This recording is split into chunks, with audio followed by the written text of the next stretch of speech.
Hello guys, welcome to Hindi crime diaries. और आज मैं आपको जिस केस की कहानी सुनाने जा रहा हूँ वो कोलकाता में रहने वाली 32 साल की पूजा सिंह की कहानी है, जो 29 जुलाई 2019 को एक इवेंट मैनेजमेंट से जुड़े काम के सिलसिले में बेंगलोर तो आती है, मगर अगले ही दिन वो बेहद ही रहस्यमय तरीके से गायब हो जाती है। फिर मिसिंग रिपोर्ट दर्ज होने के बाद जब पूजा की तलाश शुरू होती है तो पुलिस एक ऐसी जानकारी निकाल कर लाती है जिसे सुन हर किसी के पैरों तले जमीन खिसक जाती है। दरअसल जांच में ये सामने आता है कि पूजा ने बस एक छोटी सी गलती की थी और उसके गायब होने के पीछे की वजह पूजा की वही छोटी सी गलती थी। And here the most important thing is कि जो गलती पूजा से हुई थी वो गलती शायद मैं या आप आए दिन करते रहते हैं। तो आखिर क्या थी पूजा की वो गलती और क्या हुआ था पूजा के साथ, चलिए जानते हैं सब कुछ आज की इस वीडियो में। अब जैसा कि हमने आपको बताया, ये कहानी पूजा सिंह डे नाम की एक लड़की की है जिसकी उम्र 32 साल थी और वो कोलकाता में अपने पति के साथ रहा करती थी। इस घटना के कुछ सालों पहले तक पूजा बतौर एक मॉडल काम किया करती थी, लेकिन फिर बाद में उसने इवेंट मैनेजर के रूप में काम करना शुरू कर दिया। अब 29 जुलाई 2019 को पूजा को एक इवेंट मैनेजमेंट से जुड़े काम के सिलसिले में बेंगलुरु जाना पड़ता है। वहाँ पर जो प्रोग्राम था वो बेंगलोर के ही एक होटल में होना था। अब तय शेड्यूल के मुताबिक पूजा 29 जुलाई को कोलकाता से फ्लाइट लेती है और बेंगलोर के कैंपागोड़ा इंटरनेशनल एयरपोर्ट तक आती है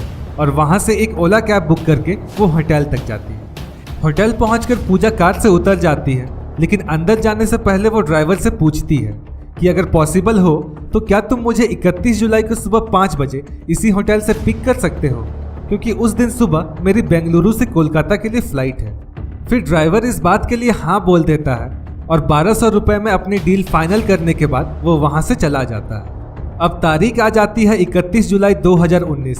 सुबह के 4:45 पर पूजा अपने हस्बैंड को टेक्स्ट मैसेज के जरिए गुड मॉर्निंग कहती है और उसे बताती है कि वो तय समय पर कोलकाता पहुंच जाएगी।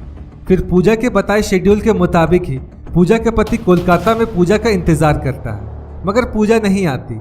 यहाँ तक कि दोपहर से शाम हो जाती है, लेकिन पूजा का कहीं से भी कुछ पता नहीं चलता। पूजा का पति उसके करीबी दोस्तों और रिश्तेदारों तक को फोन करता है, मगर कहीं से भी पूजा की कोई जानकारी निकलकर सामने नहीं आती। पूजा के पास 2 मोबाइल फोन थे, मगर दोनों ही फोन लगातार स्विच ऑफ आ रहे थे। इसलिए पूजा के परिवार वालों की चिंता अब और भी ज्यादा बढ़ती जा रही थी। अभी ये लोग पूजा की तलाश में लगे ही हुए थे कि तभी पूजा का एक टेक्स्ट मैसेज आता है और मैसेज में लिखा होता है कि I am in Hyderabad, some emergency, need cash.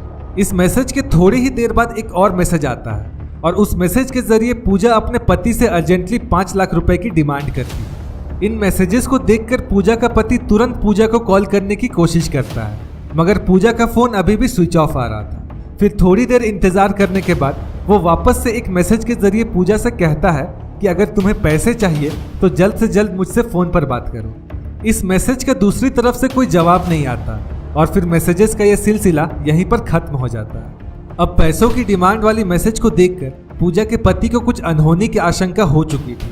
वो भागते हुए कोलकाता के न्यू टाउन पुलिस स्टेशन जाता है और पूजा की मिसिंग रिपोर्ट दर्ज करवा देता है। अब कोलकाता पुलिस मिसिंग रिपोर्ट तो दर्ज कर लेती है, मगर इस रिपोर्ट पर कभी भी कोई इन्वेस्टिगेशन नहीं की जाती। यहाँ तक कि कई दिन बीत जाते हैं, मगर पुलिस की ओर से एक भी अपडेट पूजा के परिवार वालों को नहीं दिया जाता। इधर कोलकाता में पूजा की मिसिंग रिपोर्ट पर कोलकाता पुलिस कोई भी इन्वेस्टिगेशन नहीं कर रही थी, तो वहीं दूसरी तरफ बेंगलुरु पुलिस एक अलग ही केस को सुलझाने में अपना पसीना बहा रही थी। वहां मामला ये था कि 31 जुलाई 2019 को कुछ लोग पुलिस वालों को कैंपागोड़ा इंटरनेशनल एयरपोर्ट के कंपाउंड में पड़ी एक लाश की जानकारी देते हैं। कंपाउंड में पड़ी लाश एक लड़की की थी, लेकिन वो किस लड़की की लाश थी ये पहचानना नामुमकिन था, क्योंकि उसके चेहरे को इतनी बुरी तरह से कुचल दिया गया था कि उसका पूरा का पूरा हुलिया ही बदल चुका था और उस लाश के आसपास कोई ऐसा डॉक्यूमेंट भी नहीं था जिससे कि उसकी पहचान हो सके। फिर लाश मिलने के बाद उसकी पहचान करने के लिए पुलिस उस लाश के हुलिये की डिटेल सभी पुलिस स्टेशंस में भिजवा देती है, सिर्फ इस उम्मीद में कि उस रिपोर्ट में दी गई डिटेल्स के आधार पर शायद लाश की पहचान हो जाए, मगर कहीं से भी उस लाश की पहचान नहीं हो पाती। फिर जब काफी इंतजार के बाद भी उस लाश की पहचान नहीं होती तो पोस्टमार्टम के बाद लीगल प्रोसेस का पालन करते हुए पूरे सम्मान के साथ पुलिस की ही निगरानी में उस लाश का अंतिम संस्कार कर दिया जाता है। अब बेंगलुरु पुलिस ने उस बॉडी का अंतिम संस्कार जरूर कर दिया था, मगर अब भी पुलिस वालों की पूरी कोशिश थी कि कैसे भी करके उस लड़की के परिवार वालों तक पहुंचा जाए। और इसी कोशिश में एक जांच टीम बनाई जाती है और उस लड़की के परिवार वालों का पता लगाने का सिलसिला शुरू होता है। सबसे पहले पुलिस उस लड़की के शरीर पर मौजूद टैटू की मदद से उसकी पहचान करने की कोशिश करती है, लेकिन काफी कोशिशों के बावजूद भी पुलिस वालों को कामयाबी हाथ नहीं लगती। इसलिए पुलिस वाले अब उसके ब्रांडेड कपड़ों के जरिए उसकी पहचान करने की कोशिश करते हैं। दरअसल पुलिस वाले उस महिला के शरीर से बरामद कपड़ों के ब्रांड का पता लगाते हैं और उस ब्रांड के आउटलेट पर जाकर उस साइज के कपड़ों की खरीदारी करने वाले सभी कस्टमर्स के डिटेल्स निकलवाते हैं। ये काम बिल्कुल भी आसान नहीं था। इसके बावजूद भी पुलिस वाले कई दिनों तक इसी काम में लगे रहे और इसी जांच के दौरान पुलिस को ये जानकारी मिलती है कि कुछ इसी तरह के कपड़ों की खरीदारी कोलकाता में की गई थी और उसी के आधार पर पुलिस वाले अब पता लगाते हुए कोलकाता तक आते हैं। अब यहाँ आने के बाद पुलिस वाले पिछले कुछ महीनों में कोलकाता में दर्ज किए गए सभी मिसिंग रिपोर्ट्स को मंगवाते हैं और सभी मिसिंग रिपोर्ट्स को स्टडी करने के बाद न्यू टाउन पुलिस स्टेशन में दर्ज एक मिसिंग रिपोर्ट से बेंगलोर में मिली लाश का हुलिया काफी हद तक मैच कर जाता है। केस की फाइल अच्छे से चेक करने के बाद पुलिस ये अनुमान लगा लेती है कि बेंगलुरु में पिछले दिनों पुलिस को जो लाश मिली थी वो लाश किसी और की नहीं बल्कि पूजा सिंह डे की हो सकती है।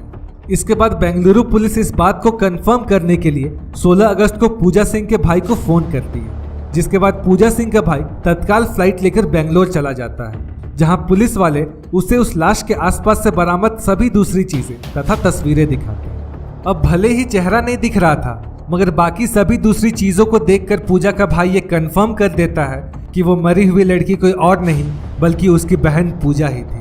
इसके बाद पूजा का भाई तुरंत अपने जीजा और अपने पिता को फोन करता है और इस बात की जानकारी देता है। वो लोग भी जानकारी मिलते ही अगले दिन की फ्लाइट पकड़कर बेंगलुरु चले आते हैं और बेंगलुरु आने के बाद वो लोग भी पूजा की आइडेंटिटी को कंफर्म करते हैं। अब पुलिस वालों ने इस बात का तो पता लगा लिया था कि आखिर मरने वाली लड़की कौन है, लेकिन अब उन्हें ये पता लगाना था कि आखिर उस लड़की की ऐसी हालत की किसने थी। अब पूजा के ईमेल का एक्सेस पूजा के पति के पास भी था और उसके मेल से पुलिस वालों को ये पता चलता है कि पूजा ने बेंगलुरु में लैंड करने के बाद होटल तक जाने के लिए एक ओला कैब बुक करी थी। पुलिस जब उस ओला कैब को ट्रेस करने की कोशिश करती है तो उन्हें पता चलता है कि पूजा द्वारा की गई बुकिंग उस ओला कैब की आखिरी बुकिंग थी, यानी कि पिछले 17 या 18 दिनों से उस कैब की दोबारा बुकिंग नहीं हुई थी। अब पुलिस वाले जब उस कैब की डिटेल्स निकलवाते हैं तो उन्हें पता चलता है कि उस कार के ड्राइवर का नाम HM नागेश था, जिसकी उम्र 22 साल थी। पुलिस वाले अब मोबाइल नंबर के जरिए नागेश को ट्रैक करने की कोशिश करते हैं और इसी ट्रैकिंग के दौरान पुलिस के सामने एक चौंकाने वाली जानकारी आती है। दरअसल जब पूजा के पति के पास पैसों की डिमांड वाला मैसेज आया था तब पूजा के मोबाइल का लोकेशन और नागेश के मोबाइल का लोकेशन एक ही था। ये जानकारी सामने आते ही पुलिस वाले अब ओला ड्राइवर HM नागेश के पीछे पड़ जाते हैं और बहुत ही जल्द नागेश को पुलिस वाले अपने पकड़ में भी ले लेते हैं। पहले तो नागेश पुलिस के हर एक आरोप को नकार देता है, मगर जब पुलिस वाले सख्ती से पूछताछ करते हैं तो नागेश एक के बाद एक राज उगलना शुरू कर देता है। नागेश के मुताबिक पूजा ने ओला ऐप के जरिए उसकी कार को बेंगलुरु एयरपोर्ट से सहारा पेविलियन होटल तक के लिए बुक किया था और इसी सफर के दौरान पूजा के ड्राइवर से थोड़ी बहुत बातचीत होती है और नागेश का नेचर पसंद आने पर उससे वो कहती है कि अगली सुबह यानी 31 जुलाई को मुझे सुबह सुबह फ्लाइट पकड़ने के लिए वापस एयरपोर्ट आना है। अगर तुम चाहो तो मुझे सुबह सुबह पिक कर लेना, क्योंकि इतनी सुबह शायद ही कोई दूसरी कार मुझे समय पर मिल पाएगी। नागेश पूजा का ये ऑफर मान लेता है और 1200 रुपए में उन दोनों की ये डील फिक्स हो जाती है। अब ये डील होते ही नागेश के दिमाग में कुछ शैतानी ख्याल आने शुरू हो जाते हैं और वो पूजा को लूटने का प्लान बनाने लगता है। दरअसल नागेश को लग रहा था कि पूजा बहुत अमीर है, उसके पास ढेर सारे पैसे और ज्वेलरीज हो सकते हैं और बस इसी लालच के कारण नागेश ने पहले तो दुकान से एक चाकू खरीदा और उसे अपने कार की सीट के नीचे छुपा लिया। इसके अलावा कार का एक जैक रॉड भी वो अपने कार की सीट के पास ही रख लेता है। इसके बाद डील के मुताबिक नागेश अपने कार लेकर सुबह के 3:45 बजे पूजा को लेने के लिए होटल चला जाता है। पूजा भी जाने को रेडी ही थी। वो जल्दी से कार में बैठती है और कार एयरपोर्ट की तरफ बढ़ जाती है। अब क्योंकि पूजा बहुत ज्यादा थकी हुई थी और उसने सही ढंग से नींद भी नहीं ली थी, इसलिए कार के अंदर जाते ही पूजा की आंख लग जाती है और वो गाड़ी में ही सो जाती है।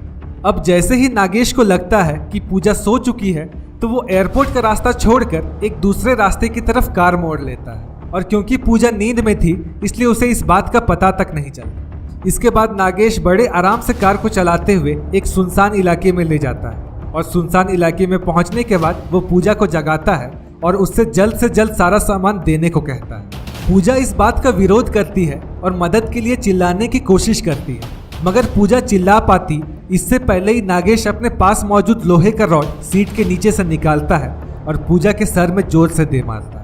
रॉड की चोट की वजह से पूजा वहीं पर गिरकर बेहोश हो जाती है और पूजा के बेहोश होते ही नागेश पूजा को फिर से कार के अंदर डालता है और वहां उस सुनसान इलाके से निकलकर वो एक एयरपोर्ट के कंपाउंड में अपनी कार खड़ी कर देता है। उस कार के रुकते ही पूजा अब होश में आने लगी थी। वो कार का दरवाजा खोलकर उतरती है और लड़खड़ाते कदमों से वहां से भागने की कोशिश करती है। ये देखकर नागेश उसके पीछे दौड़ता है और अपने पास छुपा कर रखा गया चाकू निकालता है और पूजा पर चाकू से वार करना शुरू कर देता है। चाकू के लगातार वार की वजह से पूजा बुरी तरह से लहूलुहान हो जाती है। वो मदद के लिए चिल्लाने की भी कोशिश करती है, मगर इतनी सुबह कोई भी उसकी चीख सुनने वाला नहीं होता। अब अगर पोस्टमार्टम रिपोर्ट की माने तो पूजा को कम से कम 22 बार चाकू से मारा गया था, लेकिन इतने हमलों के बावजूद भी पूजा सांस ले रही थी। ये देखकर नागेश को और भी ज्यादा गुस्सा आता है और वो पास ही में रखा बड़ा सा पत्थर का टुकड़ा उठाता है और पूजा की छाती पर दे मारता है। फिर पत्थर के वार की वजह से आखिरकार पूजा की सांसें टूट जाती है और पूजा वहीं पर दम तोड़ देती है। नागेश ने पूजा की जान तो ले ली थी, लेकिन उसे अब ये डर सताने लगा था कि पूजा की पहचान हो जाएगी और वो बहुत ही जल्द पकड़ा जाएगा। इसलिए अब नागेश वही पत्थर का टुकड़ा उठाता है और पूजा के चेहरे पर बार बार मारना शुरू कर देता है। वो तब तक उस पत्थर से पूजा के चेहरे पर मारता है जब तक कि उसका चेहरा पूरी तरह से बिगड़ नहीं जाता। फिर पूजा को मारने के बाद वो लाश को पास ही की एक झाड़ी में फेंक देता है और उसके बाद वो पूजा के सभी सामान को अपने कब्जे में ले लेता है। नागेश को ये उम्मीद थी कि पूजा के पर्स में उसे लाखों रुपए मिलेंगे, लेकिन पूजा के पर्स में उसे सिर्फ 500 का एक नोट और 2 क्रेडिट कार्ड मिलते हैं। इसके अलावा पूजा के पास 2 मोबाइल फोन थे, जिसमें से एक फोन एप्पल का था और दूसरा वीवो कंपनी का। नागेश वो 500 रुपए और वो दोनों मोबाइल लेकर वहां से चला जाता है और पास ही के मोबाइल शॉप में जाकर वो किसी तरह से वीवो मोबाइल का IMEI नंबर बदलवा लेता है, जबकि वो आईफोन को एक सस्ते दामों में बेच देता है। इसके अलावा वो पूजा के मोबाइल वॉलेट से कुछ हजार रुपए अपने वॉलेट में भी ट्रांसफर कर लेता है और इसी के बाद वो पूजा के ही मोबाइल से टूटी फूटी इंग्लिश में पूजा के पति से 5 लाख रुपए की डिमांड करता है। मगर टूटी फूटी इंग्लिश देखकर पूजा के पति को ये अंदाजा हो जाता है कि ये मैसेज पूजा ने नहीं लिखा है और इसी के बाद वो पुलिस के पास जाकर मिसिंग रिपोर्ट दर्ज करवा देते हैं। अब अगर हम पुलिस की बात माने तो ये सब कुछ टल सकता था अगर पूजा ने थोड़ी सी नादानी ना की होती। दरअसल पूजा ने जब ड्राइवर से सुबह सुबह पिक करने की बात की थी तो उनकी ये डील ओला ऐप के जरिए नहीं बल्कि डायरेक्ट बातों से हुई थी। पुलिस के मुताबिक अगर पूजा ने ये डील ऑनलाइन ऐप के जरिए की होती तो शायद नागेश ऐसा कुछ भी नहीं कर पाता, क्योंकि ऐसे सिचुएशंस में ड्राइवर्स के पकड़े जाने का खतरा बहुत ज्यादा होता है।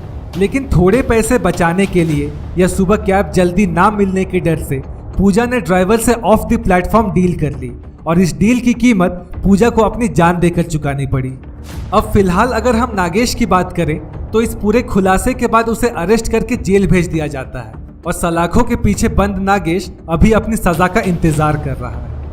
तो दोस्तों, ये थी कहानी पूजा सिंह डे मर्डर केस की। इस केस की रिगार्डिंग आप अपने ओपिनियंस हमारे साथ शेयर जरूर कीजिएगा। हम आपसे फिर मिलेंगे एक और नई कहानी के साथ। तब तक के लिए अपना ख्याल रखें, घर पर रहें और सुरक्षित रहें।